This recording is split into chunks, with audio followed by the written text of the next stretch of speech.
That was probably the worst time ever. Is flying into America as an African during the Ebola crisis. It was the craziest thing I've ever seen in an airport. You'd walk in, there'd be tension, they'd usher everybody into a special quarantine area, ask you questions that they don't normally ask. The number one question they always ask was, sir, have you been in contact with Ebola? They'd always ask, sir, have you been in contact with Ebola? I love the sincerity of the question. Like there was a chance my answer could be yes. And next stop, Disney World. Like what kind of person do you think I am that I'd still be embarking on a journey, having knowingly been in contact with the most deadly disease on the planet? Like who do you think I am that I'd be there like, I don't care. Booking.com has a zero refund policy. I'm going to Disney World, even if it kills me, Mickey Mouse, and everybody else, I'm going.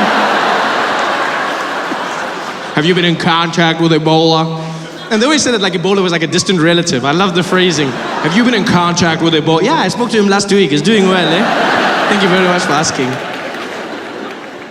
Ebola made flying a nightmare. One of the worst flights. I was coming from Johannesburg, South Africa, going to San Francisco. Flew, and then because of the distance of the flight, you have to stop over in Washington, and they change over your flight, so you go into another plane, and then that plane takes you to San Francisco. And when we were changing planes, when we were switching over, the air hostess in the second plane tells the passengers that Africans are coming on board. Right? And so because of this, they're going to be spraying the cabin with the light pesticide. No, I understand. Like when people are afraid, they do stupid things. I get it. What I didn't understand was why she told them this as we were boarding the plane.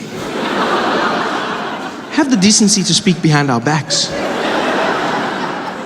Because we're walking onto the aircraft, and she takes her little microphone, she goes, ladies and gentlemen, please note we have some passengers joining us in a South African flight. They're coming from Africa. If everybody could please stay in their seats as these passengers find their place. We're going to be spraying the cabin with a light pesticide due to the Ebola crisis.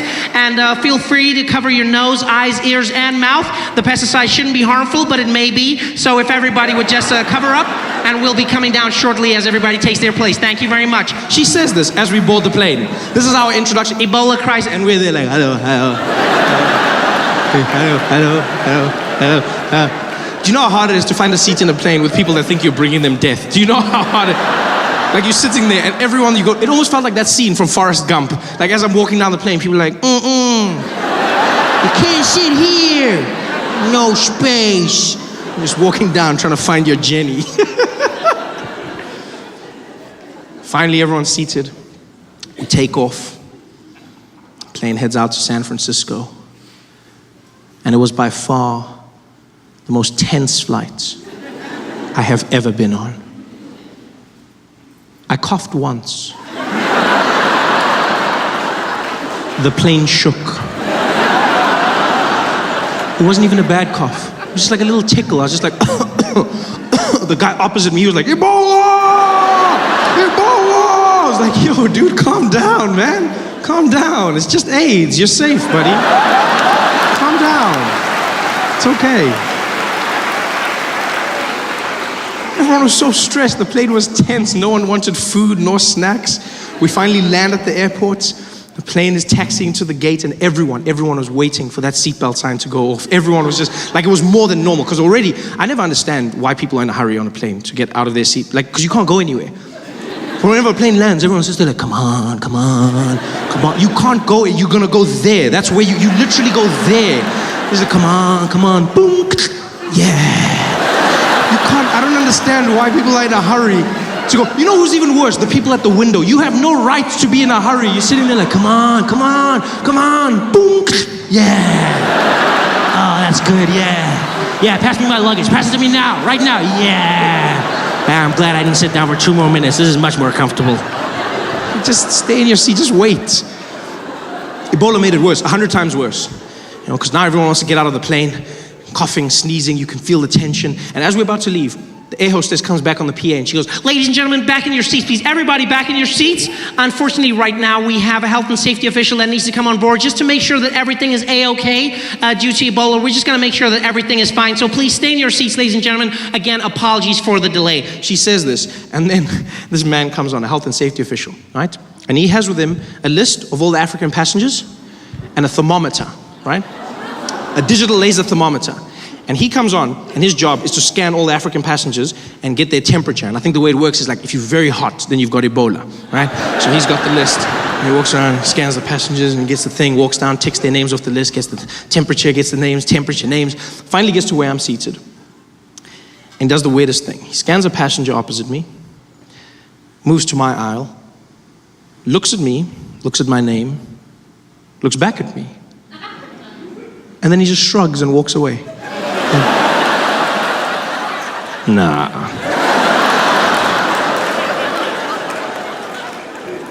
Almost as if I wasn't African enough. I've never felt so conflicted in my life.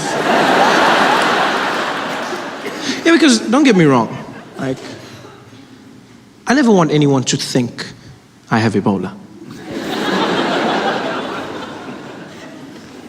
But I also don't want anyone to assume that I can't have Ebola. You don't know me.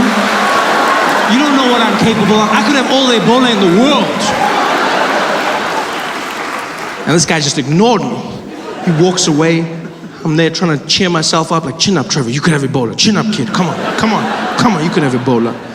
And he walks to the back of the plane. He scans the rest of the passengers, gets to the tail, and he realizes he's now missing a name. So he looks back through the plane, can't figure out what's going on. I know it's me, but I'm not gonna help him. Yeah. He had his chance. He had a good Ebola man and he let him go. And so I watch him panic.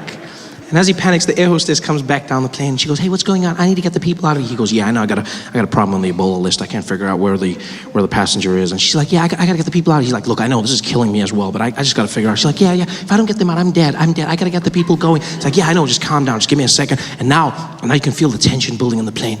People start whispering, there's murmurs going around. Because some people are hearing pieces of the conversations, like broken telephone as it goes down the plane. All they're hearing is, yeah, Ebola killing me, people. Oh. She's like, yeah, dead, everybody out of here, dead. And it's like you feel the tension. People start looking at each other. The guy opposite me didn't even hide it. He was like, it's you, Ebola, it's you. I was like, dude, I do not have Ebola. Stop saying that. Stop saying. He's like, it's you, damn it, it's you. I'm busy coughing. I was like, if you don't shut up, I'll cough on you. I'll cough on you now. And he's like, what? I was like, I'll cough. He's like, what? I'll kill you. I was like, I'll kill you first. He's like, "Ah!" Everyone in the place starts losing. The people are going crazy. Everyone is stressed. People want to leave. In the middle of the chaos, in the midst of all of this, I'll never forget a Middle Eastern man, maybe 4 rows behind me, dressed in very traditional garb. He stands up and he sticks his head into the conversation being had between the air hostess and the safety official. And he goes, excuse me, pardon me. Sorry to interrupt. I couldn't help noticing what you are talking. I just want to say, maybe you want to check. I noticed that gentleman over there was coughing a little bit. The man, he never write anything for him. I thought he was wearing a hood. Something about him, I don't know, something. Just made me a little bit uncomfortable. I thought maybe you want to check. There is, you know what they say, see something, say something. Yeah, I just, maybe, I think we treated Joe Biden like shit. Like, people just treated Joe Biden like absolute trash, and for what? Nothing. Not the man just got old. That's literally all he's guilty of. He got old. And people, they're like, oh my God, have you seen Joe Biden these days? He's so old. You're like, yeah. That's what happens. You get older as a person. I can't believe how old he is. I'm like, yo, when you voted for him, it's not like he was 20. People make it seem like he pulled like a magic trick and then all of a sudden flipped into an old man. He came in as an old man, and then now he was a slightly older man, and people are like, oh my God, I can't believe him. Why does he think he can be president? Because you told him he could. People were so shitty to Joe Biden. They were just like pulling at strings. I mean, like, God, you see the other day he forgot. He like forgot where he was. He said the wrong city. He said Rotterdam. You know what I'm like, yo, people do that all the time, especially when you're older. Yeah, because think of it this way. It's not even about like old as in your brain is like, is degrading. Think about how much information you have consumed by that point in your life. Think about how many names you've heard, how many places you've been, how many stories. Of course some things are going to get jumbled up. It's like, yeah, the person's old. He's just old. That's all Joe Biden is. He's old. You'd be like, yeah, I don't know. It's just weird. It's not that. My grandmother, my grandfather, they would forget or switch my name with my siblings' names all the time. I'm sure you had that. Right? They just be like, my grandmother, sometimes she'd be like, Andrew. And I'll be like, no, Trevor. And she'd be like, Yeah, when she did that, there was no point where I was like, she needs to step down. She's not fit to be my grandmother anymore. We treat old people like such shit in society. It's like we make it like they're disposable. It's like, you're old. All right, get out of the way. You're old now. It's over. He just got old. Yeah, and yes, the things that he did, they obviously, they don't make you comfortable. Don't get me wrong. Like, they'll throw you off. So, for instance, one of the big ones was he was at the G20, right? And he was introducing President Zelensky of Ukraine. And then he said, it gives me a lot of pleasure to introduce to you right now the president of one of the most powerful presidents. I'm honored to introduce Vladimir Putin. Oh, no. I mean, and people are like, no, Joe, he's not fit to run this country. And I was like, yeah, he made a mistake. Think about how many times he says Putin, how many times he says... It's not like he said like a random... It's not like he was like, Idi Amin. No. He said, I get it, Putin, you know what I mean? Yeah, that can happen to you. It's a brain fart. And then people said the dumbest thing. Someone said to me, they were like, well, Trevor, what if it gets into a situation where he does something really bad? Like he could make a mistake like that and he could bomb the wrong country. I was like, do you know how countries work? What do you mean he could bomb the wrong country? What, you think just Joe Biden's there with the keys to the jet? And he's just like, I gotta pop out and do something real quick. I gotta fly to Eastern Europe. And he's like, take that, Ukraine. No! I meant Russia! You know how much bureaucracy exists between Joe Biden and a country being bombed? Like, if he said, we gotta bomb Ukraine, they'd be like, you mean Russia? He'd be like, oh yeah, I mean Russia, of course. It's not like it just happens. It's not a thing. We treated him like such trash. He's like an old man, trying to fight for his country. That's all he was doing. And here's the thing, forget the politics. It was just like the old thing that was like, I was like, why are we doing this, man? The guy's just old. He's not as sharp as he used to be. That's life. It's going to happen to all of us, hopefully. If you get there, it'll happen to you. I'm like, Joe Biden, trash.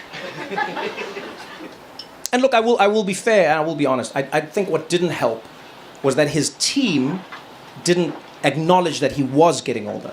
I don't think that helps. And that is a problem I have with like a lot of American political spin. They try and tell you that what you're seeing is not what you're seeing. So like Joe Biden he'd be like, and then people would be like, yo, he's getting older. And then his team would be like, Joe Biden is not getting older at all. In fact, he's younger than he's ever been. We're like, that's not how numbers work. The man is just getting older and older and older. Just say, yes, he's old. Just say he's old. Because, he was making some mistakes. One of the ones that, one of the big ones that threw people off was he would repeatedly bring up world leaders that he had recently had a conversation with, which is fine. The only issue was that those world leaders had long been dead. And that would throw people off, He'd be up there and he'd be like, I just had a conversation the other day with Chancellor Olaf. And people were like, Chancellor Olaf died 30 years ago. And they were like, oh no. Oh no, Joe Biden, oh no. And everyone's like, he's senile, he's got dementia, oh no. I understand why people thought that. I also should let you know, full disclosure, so we're completely honest in this room. I am biased, okay? I'm biased because I've met Joe Biden. I met him at an event called the White House Correspondents' Dinner, okay? And this event... You're there, the president is there. Because of the security and everything, you have to get there well ahead of time. So you spend time, you get to meet the president, you have a long conversation with him and the first lady, and then later on in the evening, you have another conversation, then after that, you have another conversation, and then after the event, you have another conversation. So in the span of like 5-6 hours, I got to speak to Joe Biden frequently. And I have nothing to gain from telling you this. The man's not running for president or anything. He's done. He's fully corpus mentis. He was with it. You know, slight speech impediment, yes, but otherwise he was with it. You know, he could recall information. He kept up with the conversation. He was with me. He was lucid. It was fine. Do you know what I mean? Like, he would talk to me. He's like, hey, Trevor, you know, another thing in the country, and the things I dream for as Americans, and you do that thing, and it was fine. It's not like he talked to me, and then like 3 hours later came back, and he was like, Jackie Robinson!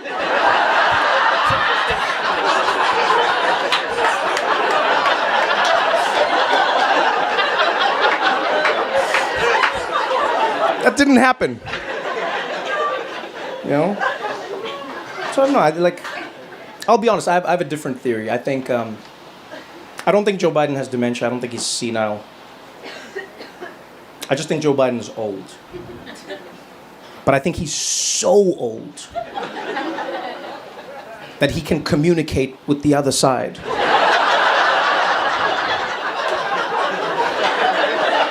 We don't consider that.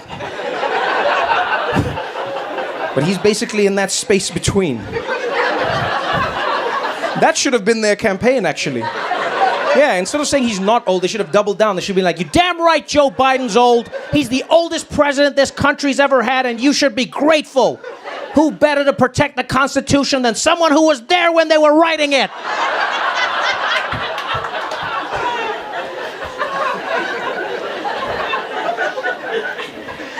But now he's out. Now he's out. And I'll be honest, I'm happy for him. I'm happy that Joe Biden gets to go out like this. I think, again, as an old person, you should have a dignified end. You know, I think we've robbed old people of that in society. You know, capitalism and whatever. It's like, no, it's nice to you've lived your life, you've done your thing, relax now, you know? And Joe Biden feels more relaxed. I don't know if you've seen him recently. He just has like a different swag to him now. He just, you know? Yeah, it just feels like someone like loosened up the joints, you know? Because like before, when you saw Joe Biden, he was a little precarious, you know? When you see him like walk, he didn't like inspire confidence. Like he like stumbly, and he always looked like a late stage Jenga tower, like, you know.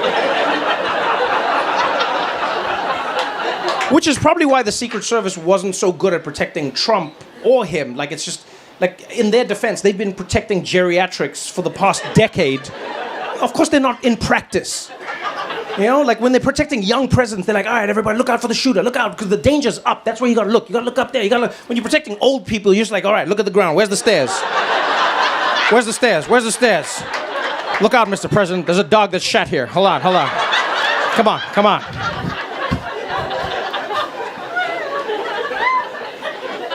He's got a different story. Joe Biden's got he's got a vibe now, man. The other day he was at it was like a little, not a rally, it was just a meeting with like a community somewhere. Some were Biden supporters, some weren't. He's just walking around greeting everyone. Hey, how you doing over there? Good, good to see you. How you doing? How you doing? And there's a guy sitting wearing a Trump hat, right? Wearing a Trump hat. And Joe Biden comes like, hey, how you doing? How you doing, man? And he's like, I don't like you. And Joe Biden's like, oh yeah, I don't like you either. And I was like, oh, who's this guy? Who's this guy? He's like, oh yeah, I don't like you either. I don't like you. He's like, you're old. He's like, oh, you want to talk? Look at you, you're old. And he just started like trading with this guy. Back, wasn't presidential. He wasn't like, oh, well, I see why you feel. He's like, nah, man, you old as shit. Look at your face. Like, goddamn. He's like, you old. You're just old. I'm old and I'm president, bitch. He just had like a different like vibe to him. You're like, what? What?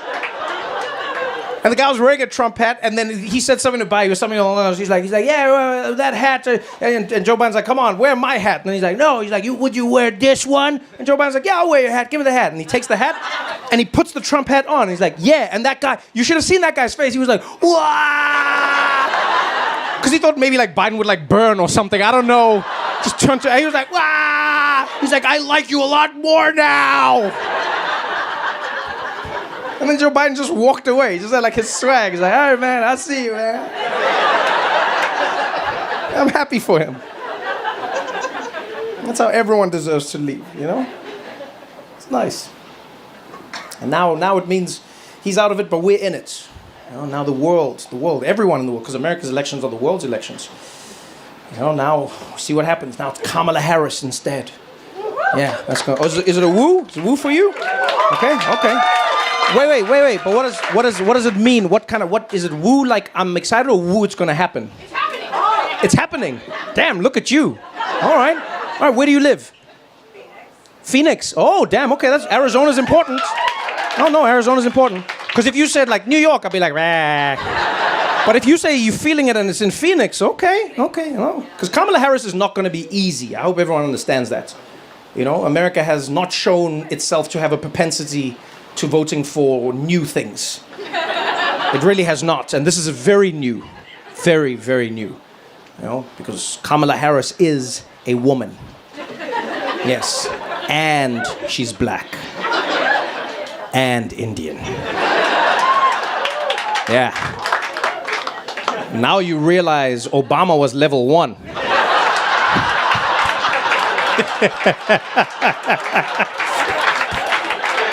America was so proud of itself. Thought it had clocked the game. That was the easiest level in the game. It was like Mario Brothers level 1. It was like, let's do this thing. Blip, blip, blip, blip, blip, blip, blip, blip, blip, blip, blip, blip, blip, blip, blip, blip, blip, blip, whoop, Hawaii, blip, blip, blip, blip, blip, blip, blip, blip, blip, blip, blip, whoop, Hussein, blip, blip, blip, blip, blip, blip, blip, blip, blip, blip, blip, blip, blip, blip, blip, whoop, Kenya, blip, blip, blip, blip, blip, blip, blip, blip, blip, crook, crook, crook, yes we can, blip, blip, blip, blip, blip, blip, blip, blip, blip, blip, blip, blip. I was like, yeah, we did it, we did it, we did it, yeah, woo. And then Kamala Harris stepped up, and then it was like blah blah blah blah blah blah, blah blah blah blah blah blah, blah blah blah blah blah blah blah blah blah blah blah.